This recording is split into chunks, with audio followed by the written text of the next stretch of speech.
I'm Asia Woolley. I'm here to show you how to make a bridal bouquet. The flowers I'm going to be using today are these white roses, and we also have these nice blush pink roses, as well as some filler, which is called Lepidium, which is white. They're not quite open yet, but they're still pretty. And we also have these spray roses that are white, and some white lizanthus. And my favorite right here is this blush pink anemone, which most of them are open, so they're going to give a nice impact in your bridal bouquet. And the greenery we're working with today is Nadina, which I only have one of. Unfortunately, the leaves fell off of the other stems, so I'm going to kind of improvise here with those. And I also have some Smilax, which is a little bit wilted, but it should work anyway. Still pretty. Okay, so the first thing you want to do is you want to clean off all of your roses. Now you don't want any kind of thorns or leaves on your stems, just simply because it'll be hard to pull it through when you're making the bouquet. It'll snag on things and you don't want that. And I'm also taking off some of the guard petals, just the green ones. You don't want the icky bruised petals on there. So you're going to want to go ahead and do that to every single flower that you have, every single stem. Just take off all of the thorns or the leaves. If you have a thorn remover, that helps too.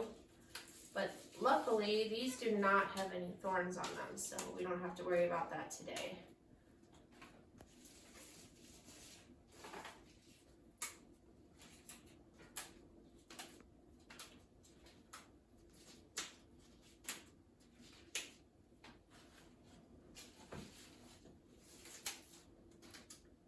There's one thorn there, little guy. Also, you're going to want to make your stems short, not very short, but you know, a little bit shorter than we have, just because they're kind of long and they're hard and awkward to work with when you're putting your bouquet together. You don't want all that legginess on there to get in your way. So after we're done with these petals and these leaves, we'll take those down a little bit.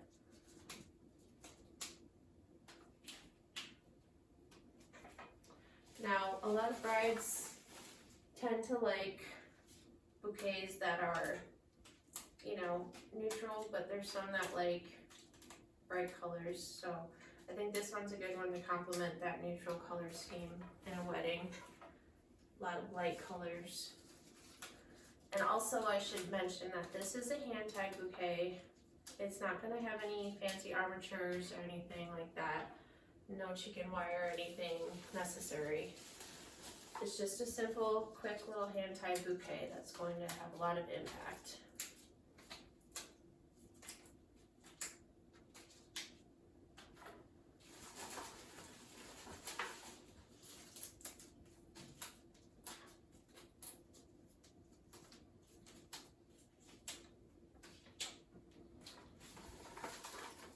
Oops, dropped one.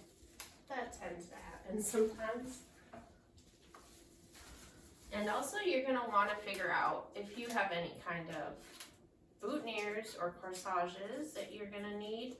You're going to want to figure out which roses, which flowers you need to keep for that, because you want to put those to the side so that you'll have those ready when you're ready to make those boutonnieres.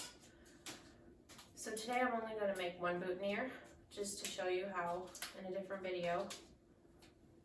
So I'm going to probably keep one white rose and maybe a lizanthus and an anemone. And we'll see how that works together. If it was going to be a corsage, say for the mother of the bride or someone else, grandmother, whatnot, we'd probably use the spray roses just simply because they tend to like smaller roses in their corsages, and you'd use multiples of those. I usually use 3, and then of course you're going to want your greenery and your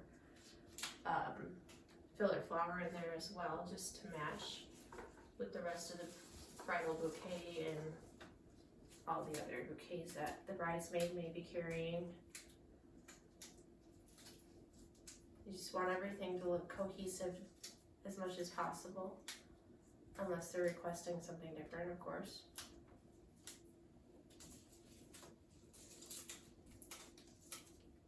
And this does take the most time, so bear with me while I get these ready.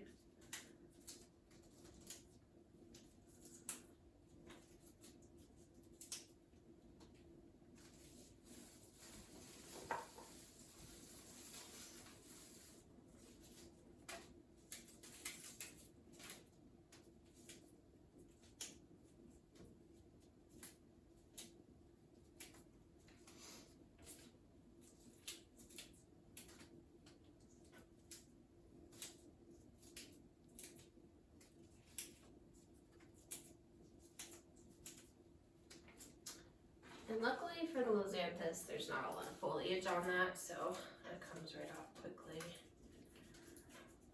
Same with the anemones, they're so delicate, they don't really have anything you have to take off. They do have those little leaves at the bottom of the petals, and usually I'll just keep those because it helps with the look, I believe.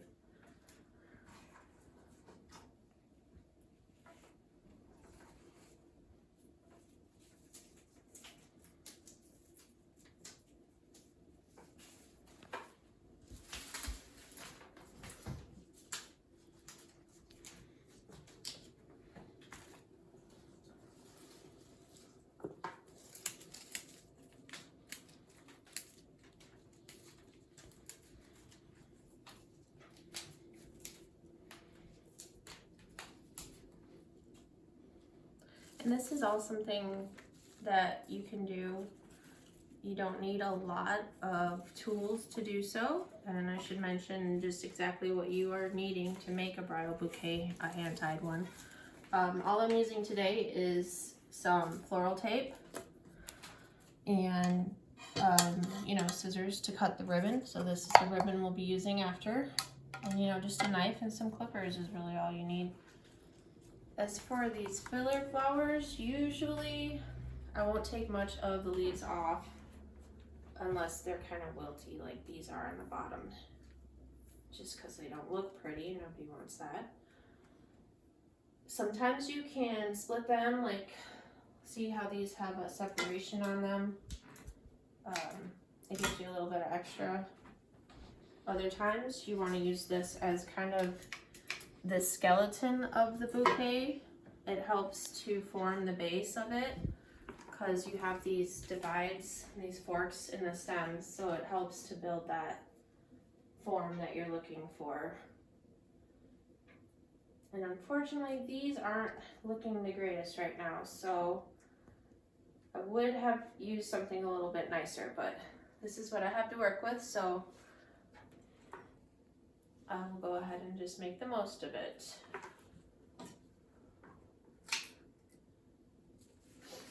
Alright, so now that I have all of my stems clean, I am going to start with the bouquet. Just going to make the form. And the first thing I do is I take whatever rose I want, is usually where I start. So I'm going to start with the white, and I'm going to take it in my hand. And I'm going to take another one.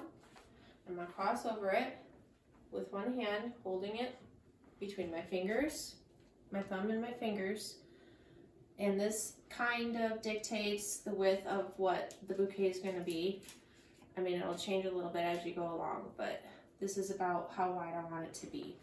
So after that, after the first two, I'm going to place any stem after that going in the same direction as the last stem. So these two are opposite, but the next ones are going to go in the same direction as the last one, and so on and so forth. And as I'm doing that, I'm going to want to be turning it to make sure that I'm continuing with that direction of the stem. Sometimes they're going to have to be a little bit, I wouldn't say parallel to each other, maybe a little bit, but you know, you're not going to have a perfect where everything's going in the way you want it to until you really start getting the form together. And like I said, if you have greenery that's a little bit thicker, unfortunately my greenery is not. If you have lemon leaves still out, you know, ruscus of any type, or eucalyptus, that helps to form that skeleton as well. So I'm going to try to go ahead and use this lepidium as a frame. So I'm going to just stick that right in between there. And right now I can't really turn it until I get that form where it's going to stay put with my fingers. So it's not there yet. So I'm still holding on to it with a tight grip. As you get more and more built up, you're going to want to loosen your grip, because if you have too tight of a grip, the stems are going to get too close together and they're going to get snagged and they're not going to want to free flow like the way you want it to. So we're just going to keep on with that order.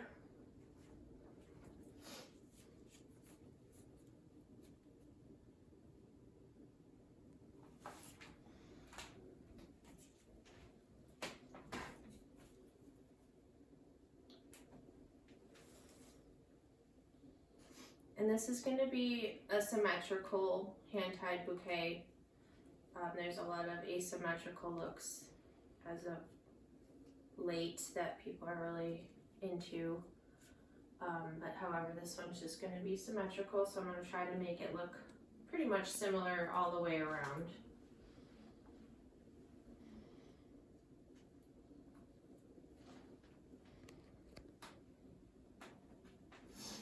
Now as I go around, it's going to get a little bit floppy, and that's okay because I still have it in my hand and I still have the grip, so it's not going to move around too much. And I can always shift it whenever it does. If I don't like the way it's going, I can kind of place stems, replace them, move them around, put them where I want them to go. Like I said, we're just trying to go for a uniform look since it's a symmetrical bouquet. We just don't want, you know, one thing on one side and another thing on the other. If that's the look you're going for, then that's perfectly okay. Like I said, some brides prefer that.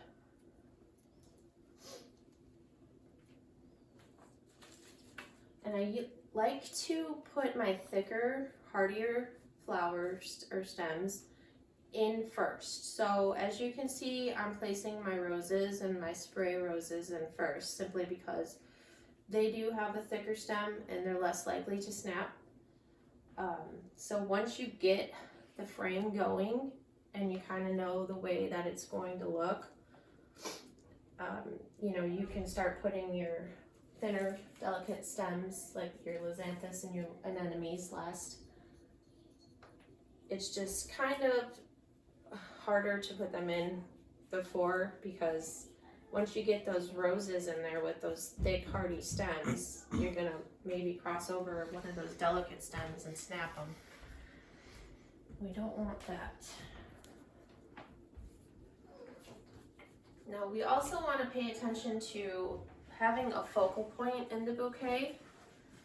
So keep in mind, there will be a front and there will be a back side of the bouquet, and whichever way your bride is going to be holding it is obviously where you want the front focal point to be. So you can kind of dictate that as it's being made. It takes time. Sometimes you can't really tell right off the bat. But as you're kind of shifting it around and holding it in your hand and seeing which way it's moving, it'll kind of just build itself and show you which way it's going to look best.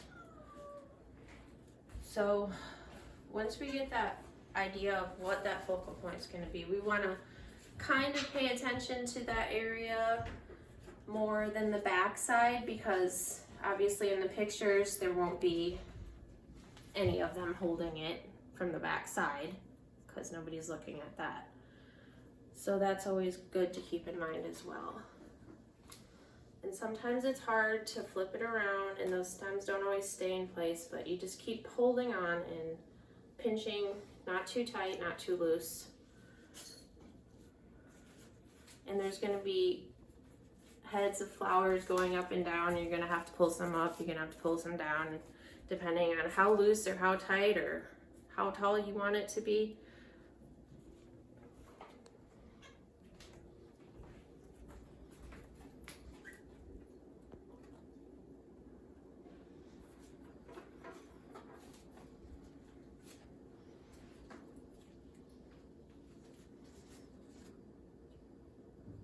Now, earlier in, I wouldn't say earlier in bouquet making, but I guess less modern techniques, people were very roundy with their bouquets and tight.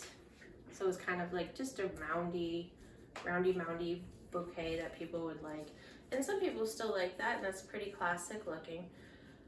But as of late, I've noticed a lot more of a trend in the prettier bohemian looking, just loose and kind of full still bouquets where it's just kind of airy and light and bouncy. And that's kind of what I'm going for with this.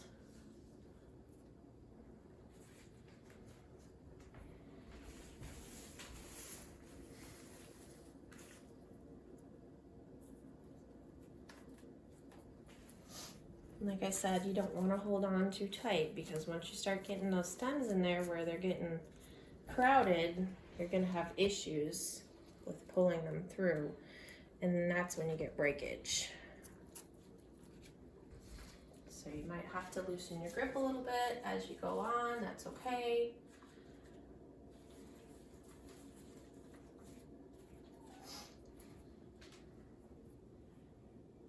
And also people like to sometimes group certain flowers together, like you know, kind of want it to be all over the place with certain buds here and certain buds there, but there's also a nice look to it when you just group the similar buds together, and I do like that look as well.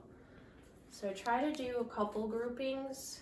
This is going to be the front, so as you can see here, I've got a lot of pink right here, and that's going to be broken up eventually with some more white and the anemones and the white lizanthus.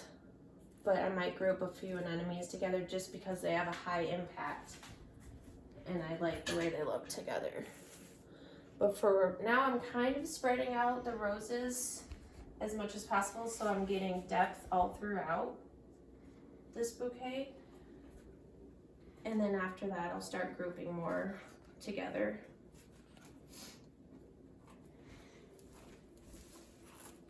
Now, as I'm feeding these stems through here, you can see you need to twist them a little bit to get them through. Sometimes you gotta push them, but not too hard. Like I said, you don't wanna break those stems off.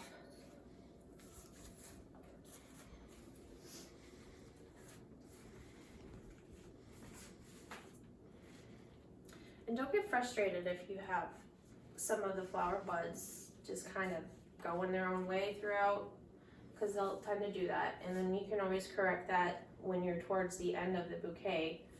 You'll be able to fix that and right it.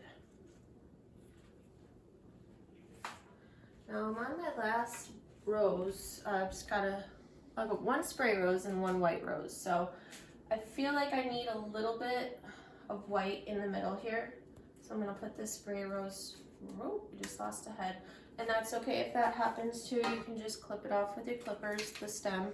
So you don't want that in there. It looks ugly, but also it acts as a hook if you have that on there. So once you get it in there, and if you need to move something and put it somewhere else, you try to grab that and pull it out, it's gonna hook onto something else. So you wanna make sure anything like that is not on the stem anymore. And as I'm looking at this, I see that there's not a lot of pink in the back, and I'm okay with that because I like the way the pink looks in the front, and I feel like it has a more of an impact if I have these grouped on this side, and I could see the white in the back, and that's okay. I like that grouping and I like the movement of it. It's not anything that makes my eye stop when I look at the overall piece. And that's something you do want to pay attention to, is when you are arranging, you want to kind of look over it with your eyes and see that your eyes flowing around it. It is a piece of art after all, and you do want to see that it's not stopping and making any kind of awkward, judgments in any one place, because that's not part of the beauty. You just want to make it look flowing and lovely. So it's always something you need to look at. And I do like to raise a little bit here and there. Some I like to be higher than others. If I notice there is a rosebud that is prettier than another, I'll try to stand that out a little closer to the top just to make your eye focus on that one a little bit more. And sometimes it helps just to shake it and bounce it a little bit. It'll loosen it up. So as I'm going through, I see there is a big bald spot right here.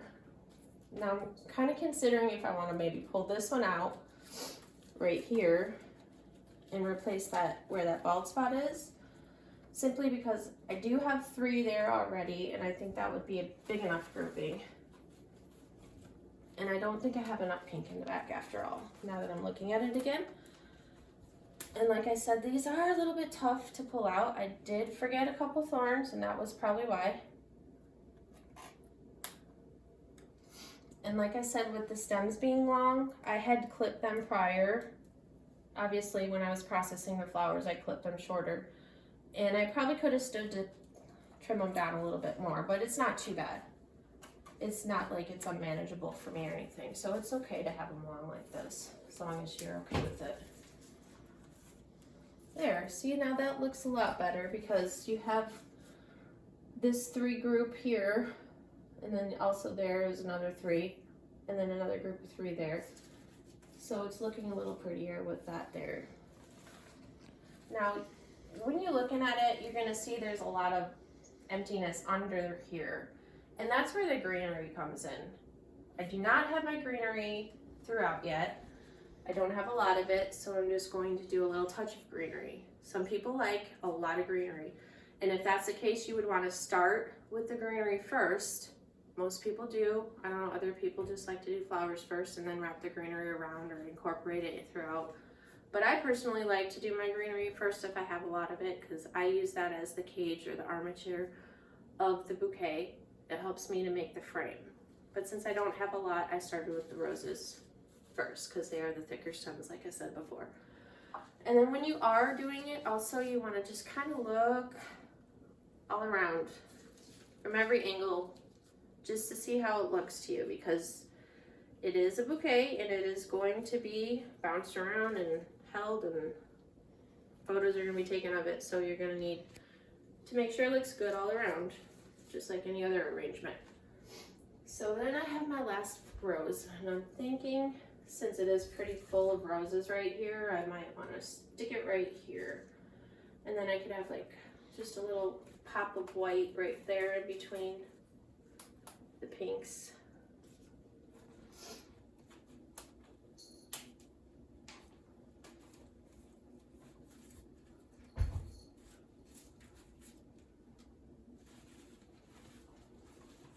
Okay, so now we've gotten to the point where I have my more delicate stems that I need to put in there.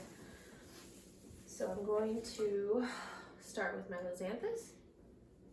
Oh, and I did forget one spray rose. So I actually need one of these roses, as I said before, for my boutonniere. And I'm just going to use this spray rose.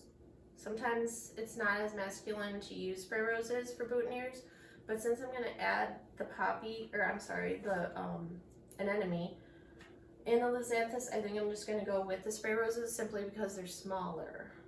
And I don't want a huge boutonniere. Usually men prefer smaller, so I'm going to go with that. So I'm going to pick my anemone that I'm going to use for that before I start popping them in this bouquet and forget about it. And my lizanthus that I will be using, and I think I'm going to use one that's a little bit more closed, so I like this, so I'm going to keep these to the side. And I have all this extra if I need that for the boutonniere. Okay, so here we are with our lizanthus, and we're just going to keep on sticking our stems in. Now these I like to have a little bit more of a focal point to, because I love the frilly petals. They're just so pretty, and they add just so much more depth and dimension and texture.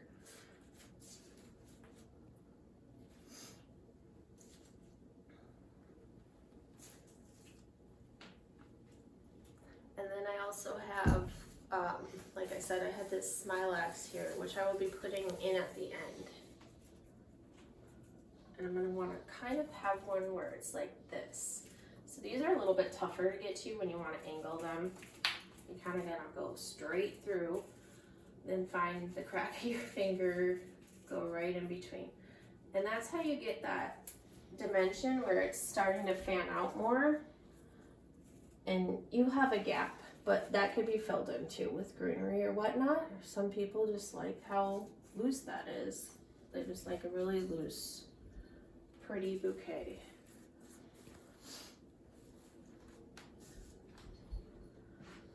Now, since I said this will be it will be symmetrical, I'm gonna want to do it the same to this side. You could always just, you know, group all of them on one side. And if that's what you want to do, then that's pretty as well. But I'm going to kind of keep it symmetrical as much as possible. So I'm going to do the same to this side as I did to the other.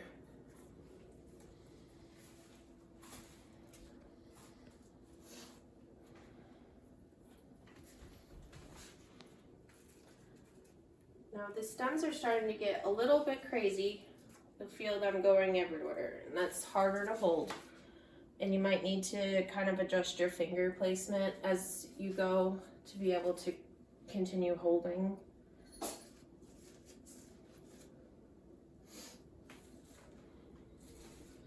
So I have one more of the xanthus, I have one up front, and I have two in the front here on the sides. I'm gonna wanna stick one maybe back here just for a little bit of focal point in the back side as well. And I'm gonna maybe lift that up a little bit higher than the rest of the blooms. As much as I'd like it to face that way, the stems don't want to. They want to go that way because that's the way they're already naturally growing. So I'm just going to let that happen. It looks pretty like that anyway.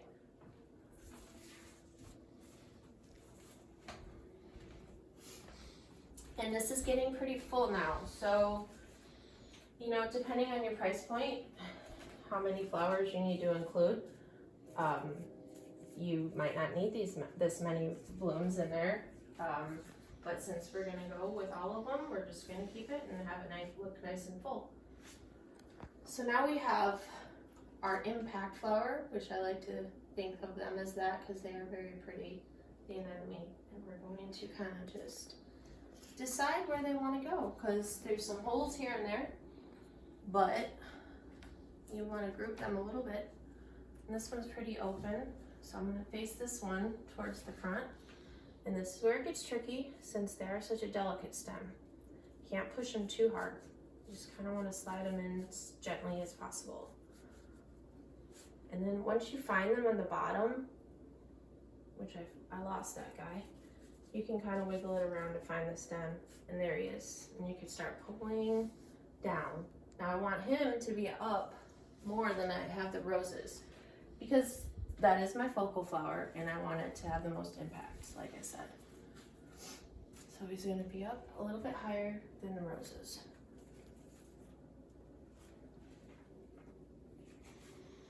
I'd like to get at least two in there, but this one's also open very big, so I'm not going to put two really big bloomed ones next to each other. I'm going to do a smaller one, not quite as open, next to that one. And I haven't really been paying much attention to my back, so I am going to want to turn it a little bit and see what I got going on there. And I think we're going to put this one right here just so we have a little bit of cohesiveness around the entire bouquet, and have him just kind of go to the side. Now this is a little tricky when you have them going out to the side because you cannot bend those stems. They will not bend, they will work. They don't like to get bent, they don't like to be moved or anything like that. So this one's a little harder to put in sideways. Now I have a little bit of a issue with that. I'm gonna have to probably put it in deeper, just simply because when I do tie this, the stem will snap and then I won't have the anemone anymore. So there, we just put it down a little bit deeper in with those other stems. And we still have a side view of it. It's not the exact place where I wanted it, but that's where it wants to go. So that's where it's gonna be. And once you look around, you're gonna see stems that, you know, kind of fell down a little bit, and you're gonna wanna put them up more so they can be seen here and there. They'll drop down every now and then. Okay, so then I'll put, this one is pretty closed. I'm gonna stick this one right next to the open bloomed one.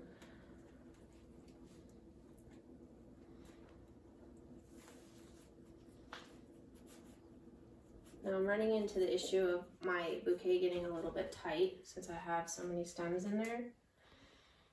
So after I get this one in, once I find that stem and pull it through, I am gonna wanna kind of loosen up, and you can do that simply by giving it a little shake.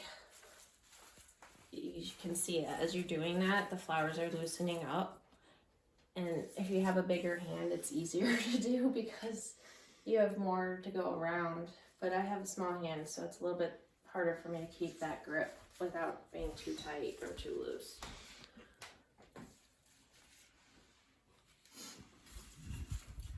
And then when I look at it from head on, you know, they look like they're just a little bit too packed down in there, and I don't like that. It looks too bunched up. So I'm going to continue to try to pull those flowers up, continue to shake it out a little bit to loosen it up, and it's not going to be perfect, but as you go, you just keep on keeping on. And then I also want to look at it from, like I said, the focal point, the front, which is going to be right here. And I think I would like another anemone right there, just because it's where my eye is tending to go. And wherever your eye tends to stop is where you want it to be pretty.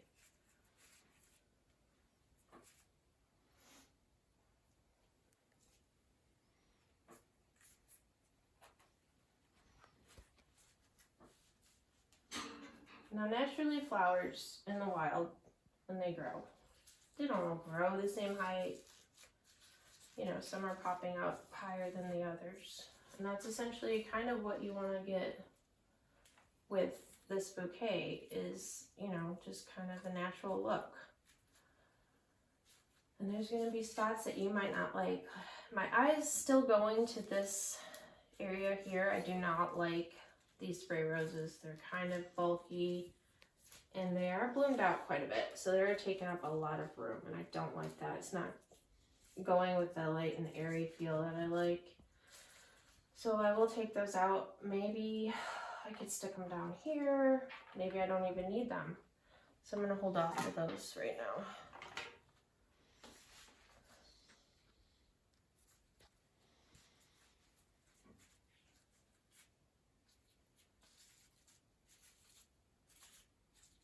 I think I'm going to do a grouping of 3 right there. And that Levanthus is getting kind of hidden. I don't want that hidden so pretty. I'll pop that out a little bit. And this anemone doesn't have a lot of stems to go through. So I'm going to find a different spot because it keeps wanting to shift and go down. So that's okay if you need to do that as well. So as I'm going through here, I'm kind of looking at the line that it's making. As you can see, there's a line of anemones, and I kind of like the way that's going. So I'm going to continue on with that line throughout the bouquet and put it all the way towards the back.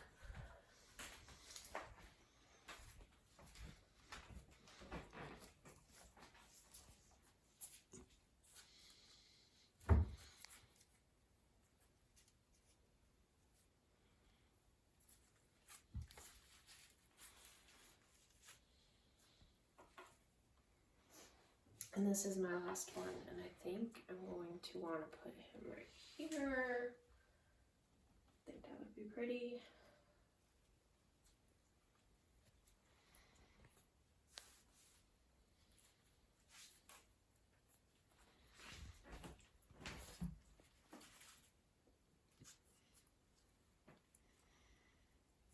This one's a little bit tougher. Such a thin stem, and I have a lot of roughage to go through, so it's taking me a bit to find that open area. There we go.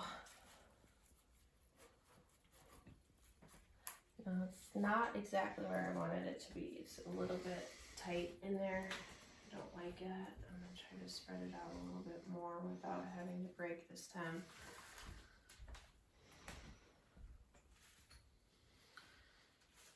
I feel like it's very helpful to have a bigger hand when doing bouquets, just simply because you have more space to hold. And your hand will cramp up a little bit while you're doing this.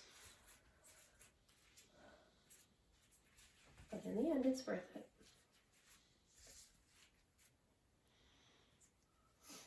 Some people like to reflex their roses, which just simply means, you know, they pull the petal back, make a wider rose, and that's very pretty, but I'm not going to do that with this bouquet simply because I have a lot of roses and I don't need that depth or that space to be filled out at all.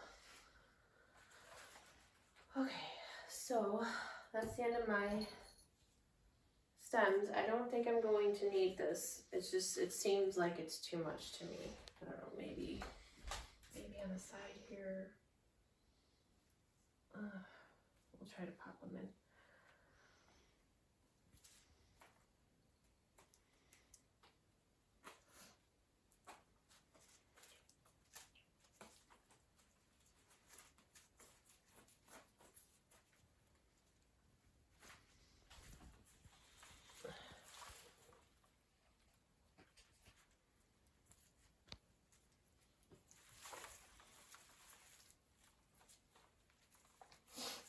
Now, as you can see, as I'm moving this around, it is starting to make everything move out of place. So that's when it helps to have a tighter grip and not too tight of a grip.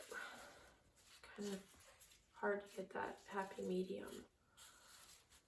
So since I'm done filling in my stems, now I'm just going to go throughout and I'm going to lift the ones that I want to be up a little bit more, and anything that needs to go down, push down.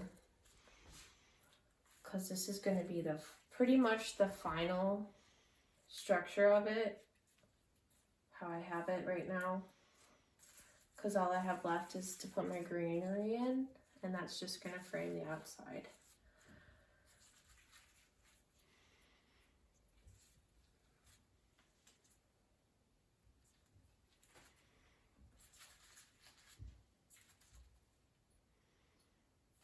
Okay. Now, since I do have just one piece of Nadina, I'm going to use that very last. This Smilax is very long, so you can trim it, cut it in half, whatever, and use, you know, multiples of it. Or you can have it trail if you want it to be long. Now, if you want to trim the leaves off, you can do that too. It doesn't matter. But if you do trim if you do cut it in half, you're going to want to get rid of that extra stem. You don't want that there because it's ugly. So I'm just going to put this on the sides and then front a little bit in the back, just so I have a little bit of a frame around.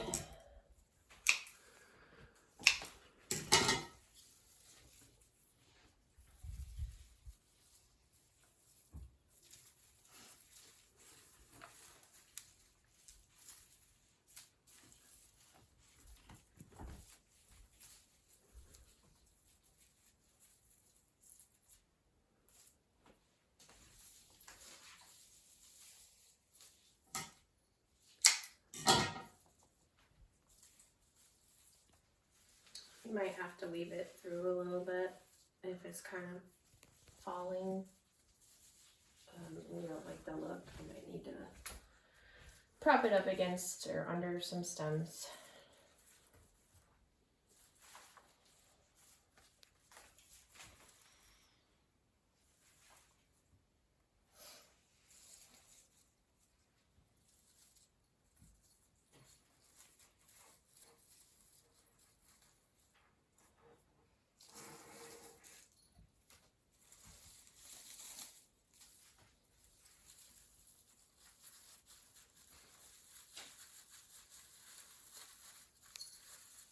I really like the draping effect it has. You can also get a similar effect with Italian ruscus and eucalyptus, you know, seeded eucalyptus and whatnot.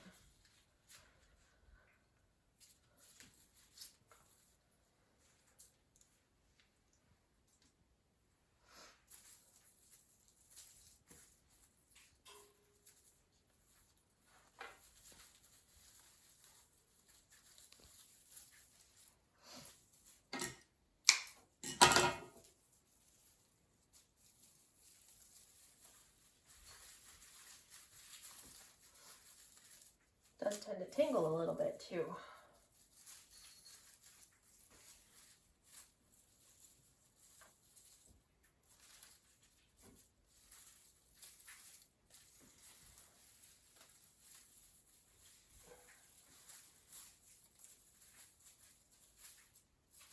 Sometimes it's very droopy and that could cause problems. If that's the case, you just kind of want to snip here and there and drape and whatnot. These aren't the best looking. They're a little wilted, so they're not really staying up the way I'd like them to. So I might just omit that piece because it's not the best looking. So instead I'm going to go ahead and put my Nadina right there. And I have a little bit of a hook there on it. I'm going to try to trim it.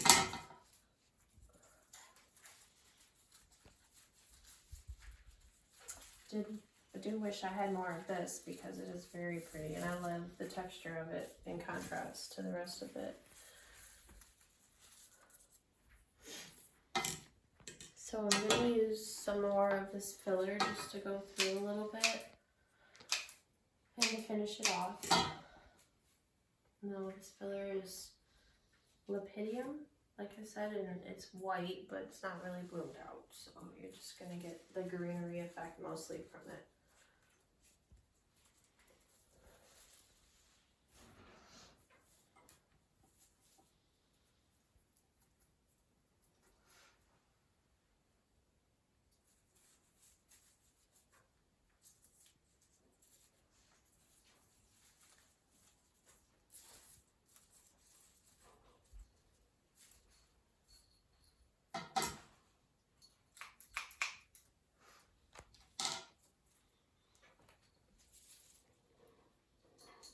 And I feel like there's a lot of tightness going on top here.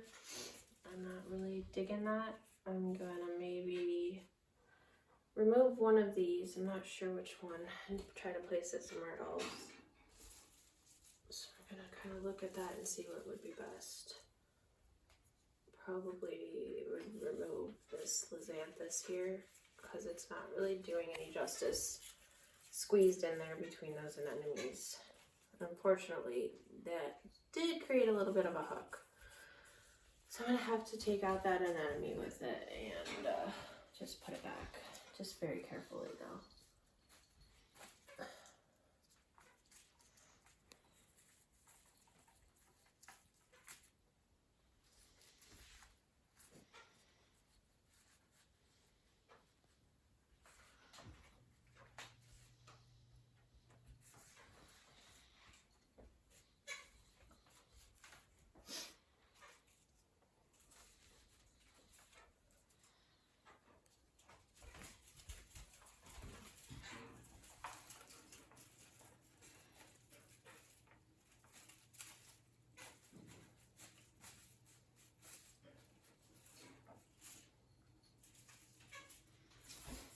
No, I like the shape that creates. It kind of gives it a more elongated sideways effect.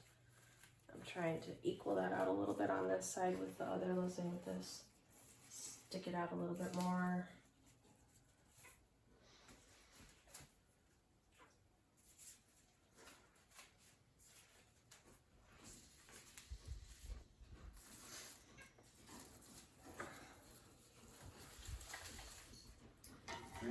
So we're just about done here.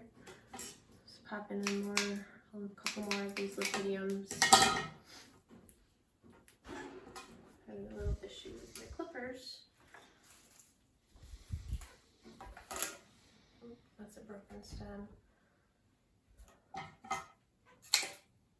And if you do see any broken stems or any wilty flowers or anything while you're going through, you could always clip those at the end.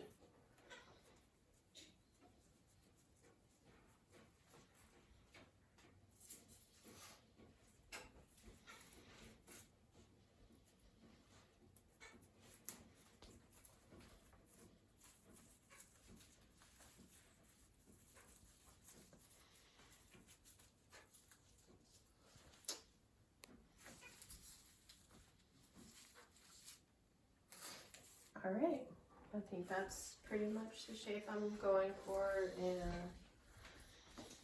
just kind of what I'm looking for, and I think I'm ready to tape it. So now, holding it, but yet loosely, not too tight, you go ahead and grab your floral tape. This I'm just using self-adhesive, basically it just sticks to it, so I'm just going to take my thumb and a strip of tape and place it right there. Now sometimes you want to use some thicker tape because these are some very, very thick stems. And it tends to rip if you use the thinner tape. And you're going to kind of wrap it around those stems as high as you can get it, because you want everything to be held in place. If you don't have it high enough, everything will just fall. So you're going to want to tape that, and while you're holding it, apply pressure and wrap around.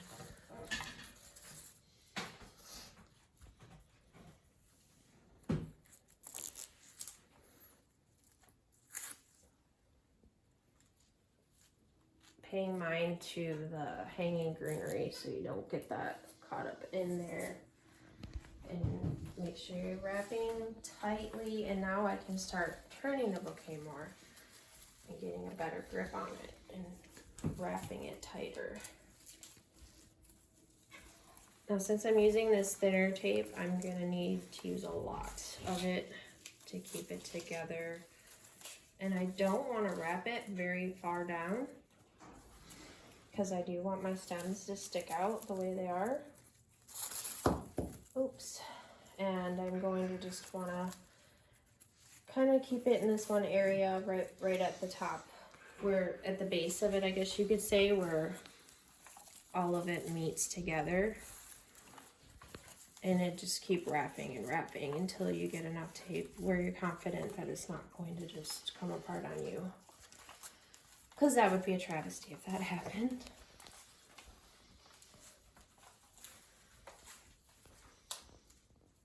Oh, and I did just hear I got a snapped off one. You have to be very careful with that. So I have a little bit of a short one on one of those roses there. Just gonna have to make sure it's in water. Very, very delicate. Okay, I think I have it wrapped enough to where I feel like it's not gonna come apart on me. Okay, so as I was going around, I noticed I have some droopy foliage that I don't like. Some that's kind of falling and doesn't look pretty. So I'm just gonna clip that as close as I can without clipping the rest of it. Clippers aren't the best either, so that doesn't help. Okay.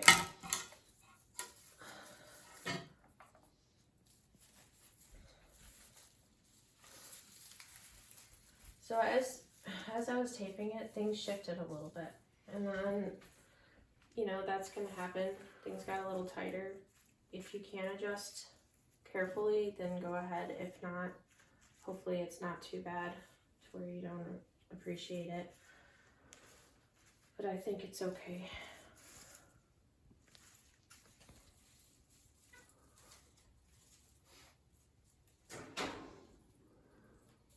Okay, so now you can either clip your stems to the length that you're going to want them to be, or put your ribbon on. I like to clip the stems first simply because it's easier to work with and I know exactly how much ribbon I'm going to need and whatnot. Now I'm going to want to make these stems not too short, but not too long. Probably just gonna go down a few inches. So I think right about here is the desired length I'm gonna want. So I'm gonna go ahead and try to clip them all the same length. I mean, it's not gonna be perfect, but you know, as close as you can. And as straight as you can too, because you're gonna want them to all be able to stand up.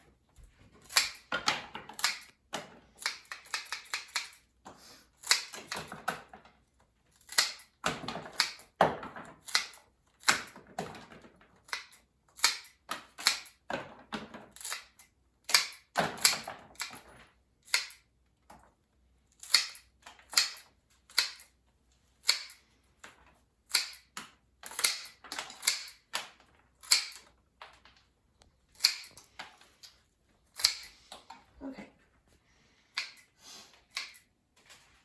So now you can test it and see if it stands up on its own. Sometimes it doesn't always want to, but that usually tells you that you have similar length to your stems, which is good. So the last part is just the ribbon. Some people just want a nice ribbon, you know, length of ribbon to go and make it look pretty. Don't have to bow it or anything like that, but I like to just do a length of ribbon where I go around and then basically create what I feel is going to be just like one length just to hang a little bit. Or you can make it where you have a couple of lengths. If that's the case, you're going to want to use some or a pin to fasten it, but there is a way to do this with one length that I know of, that you can just drape it over itself and you don't need a pin to fasten it. Now if I had my scissors, I thought I had them here, I could cut this ribbon. There it is. Okay, so just kind of estimate about how long we want it to be. I'm gonna probably just go about right here. Cut it on a slant.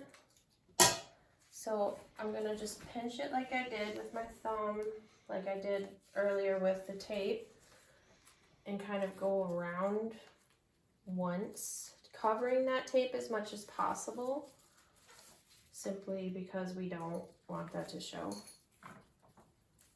So if you get it to where it's hiding that tape, then you're pretty good, where you can just hold on to it and go around, so you don't have to worry about it when you're wrapping it. It's already hidden. All right, so we're going around once, tight, pulling it as you go around, but not too tight where you can't get this through. So this is the tricky part. You're gonna wanna tuck the length of ribbon in there if you didn't get it too tight. And you're gonna wanna pull it through. Just like that.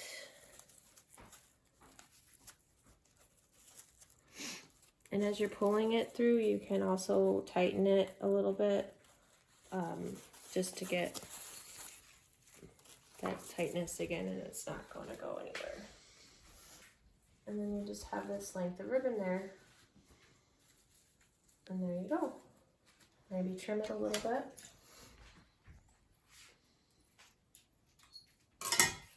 So then the front of my bouquet is right here. So when you get your pictures, you have the beautiful bouquet and you have your impact focal flowers in front. And there you go. There's a simple hand-tied bouquet. Thank you.